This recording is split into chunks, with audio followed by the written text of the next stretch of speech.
Hello दोस्तों, स्वागत आप सभी का आपके अपने चैनल बेसिक नॉलेज में। दोस्तों आज की वीडियो 10वीं के विद्यार्थियों के लिए खास है, क्योंकि इस वीडियो में देखने वाले हैं आप लोग जो झारखंड बोर्ड का 10वीं का मॉडल पर सेट 3 जारी हुआ, उसमें सोशल साइंस में नागरिक का यानी कि सिविक्स का जितना सब्जेक्टिव्स वाले सभी का उत्तर देखेंगे डिटेल में और बात करेंगे, सबको समझा भी देंगे। ठीक है, आप लोग पता है कि एक से एक आप लोग का जो एक एक क्वेश्चन का जो आंसर लाते हैं बिल्कुल खुद से तैयार करते हैं और इस तरह से लैंग्वेज लाते हैं कि आप लोग को याद हो जाए, आप लोग को समझ में आ जाए। तो चलिए इस वीडियो को शुरू करते हैं और प्लीज़ दोस्तों वीडियो को लाइक कर दीजिए और हाँ अपने दोस्तों को जरूर शेयर कर दीजिए ताकि उन लोगों को भी लाभ हो। तो चलिए दोस्तों इस वीडियो को शुरू करते हैं। देखिए दोस्तों, सबसे पहला सवाल है कि सत्ता का क्षैतिज वितरण से क्या तात्पर्य। देखिए क्षैतिज वितरण, ठीक है, वितरण मतलब क्या, बांटना। तो देखिए इसका मतलब क्या होता है क्षैतिज वितरण का।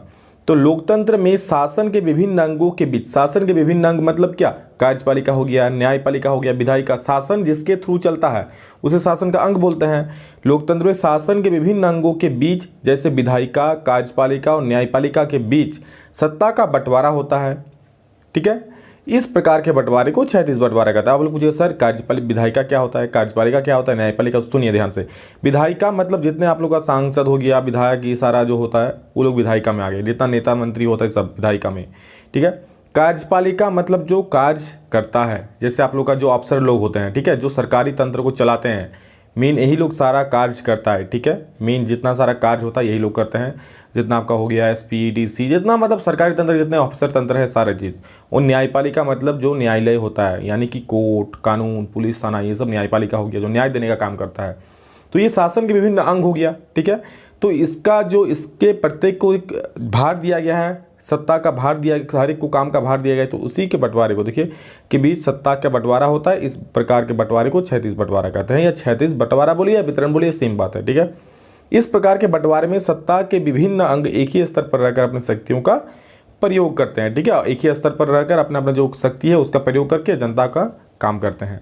नेक्स्ट देखिए क्या सवाल है, संघ सूची से क्या तात्पर्य है। तो देखिए संघ सूची क्या है, ऐसी सूची जिनमें शामिल विषयों के आधार पर सरकार कानून बनाती है। एक ऐसा सूची है दोस्तों जिनमें शामिल विषय, मतलब इस सूची में, संघ सूची में जो जो विषय शामिल है उसी के आधार पर सरकार कानून बनाती है, उसे संघ सूची कहते हैं।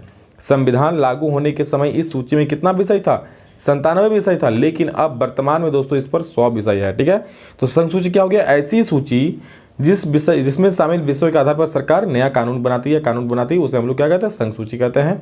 और जो आप लोग का संविधान जब लागू हुआ था तब इसमें 97 विषय था, जबकि अब करेंटली इसमें 100 विषय है। ठीक है, अगला सवाल देखिए, लोकतंत्र में विपक्षी दलों की भूमिका पर प्रकाश डालिए। भैया विपक्षी दल का भूमिका बहुत महत्वपूर्ण होता है।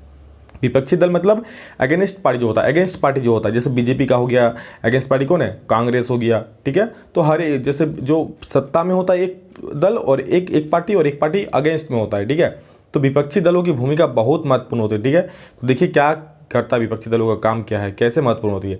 लोकतंत्र में विपक्षी दल की भूमिका बहुत महत्वपूर्ण है, क्योंकि लोकतंत्र की जो आधारभूत मान्यताएं हैं, यानी कि लोकतंत्र की जो जो आधारभूत मान्यताएं हैं, लोकतंत्र में जैसा होना चाहिए वो विपक्ष के बिना पूरा नहीं हो सकता। मतलब लोकतंत्र जो नियम है, लोकतंत्र जो मान्यता है, लोकतंत्र में जो होना चाहिए वो विपक्ष के बिना पूरा कभी हो ही नहीं सकता। कैसे, जैसे सरकार की अनियंत्रित शक्ति के ऊपर अंकुश लगाना। मतलब मान लीजिए सरकार की अनियंत्रित शक्ति, चूंकि सरकार सत्ता में है, जो पार्टी है उसके पास शक्ति है, वो कर सकती है। अब शक्ति है तो ये थोड़ी ना कुछ भी कर सकती है।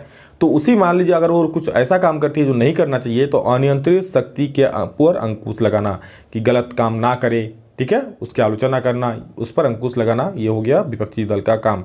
आगे देखिए, जनता के अधिकारों मांगों को पूरा करवाना। जनता का जो अधिकार है और मांग है उसको पूरा करवाना होता है। और स्वस्थ लोकतंत्र को बनाने में विपक्ष की भूमिका बहुत ही आवश्यक है। ठीक है, एक तरफ तो विपक्ष का काम जनता के बीच जनसभाएं करके सरकार की खामियों को उजागर करना होता है। मतलब जनसभाएं करती है, रैली करती है, जिसमें सरकार की क्या खामियां हैं, सरकार क्या नहीं कर रही है उसको बताता है।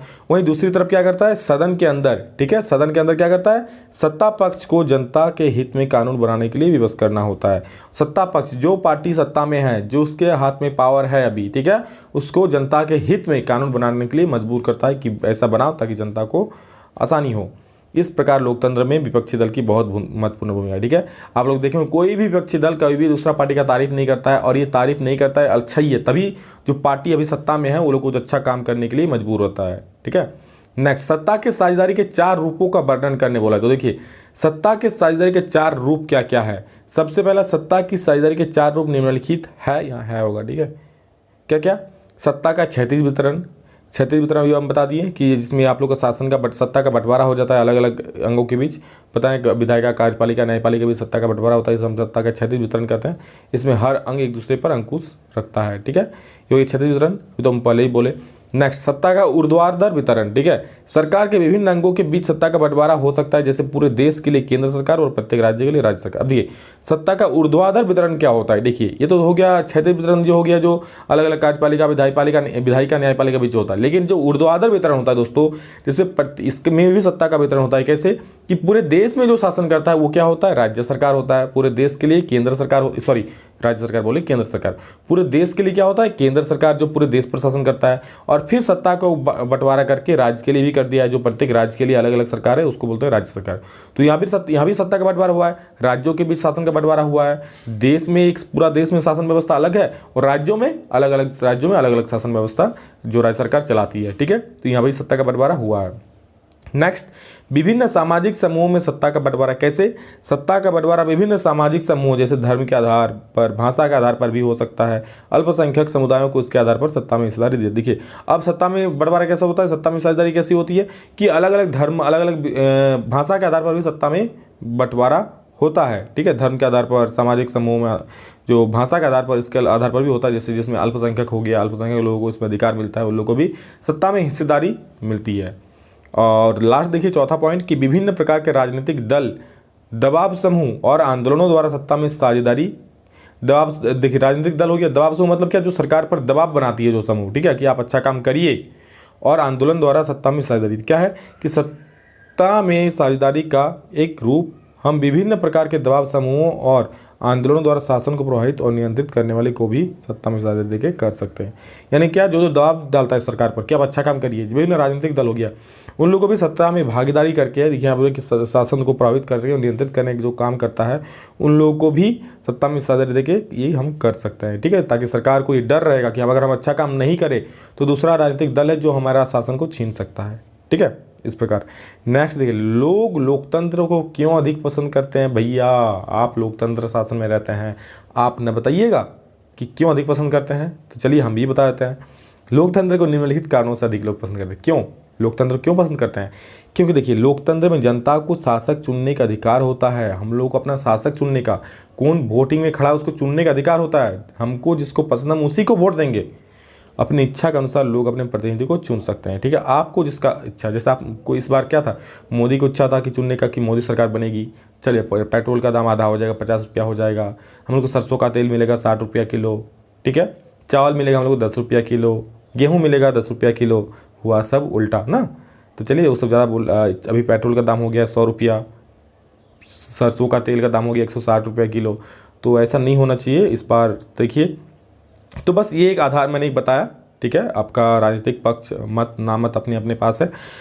इसके बाद क्या, इसमें सभी नागरिक को सरकार चुनने का बराबर का मौका मिलता है। हर एक नागरिक को सरकार को चुनने का बराबर मौका मिलता है, ठीक है।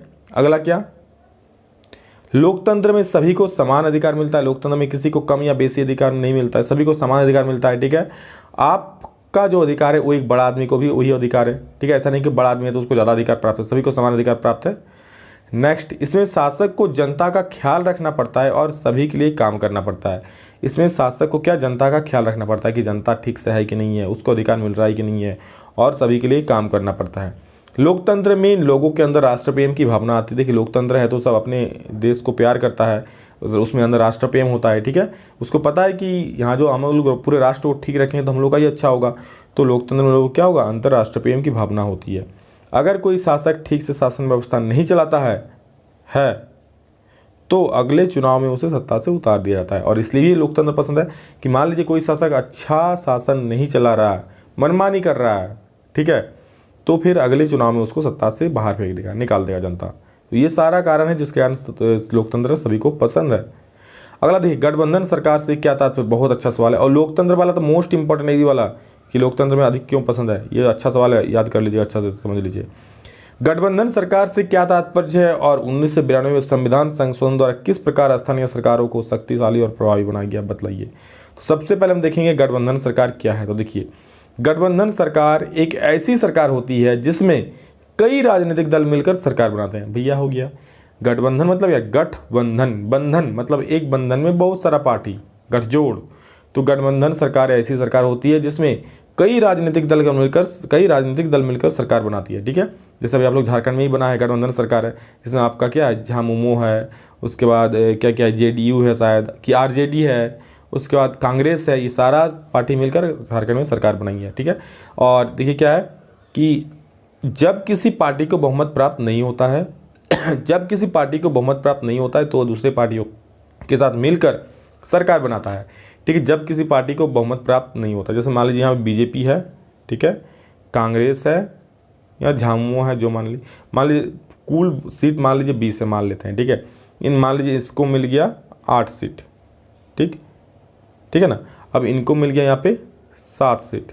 ठीक है, और इनको यहाँ पर मिल गया कितना, 8 7 15 5 सीट।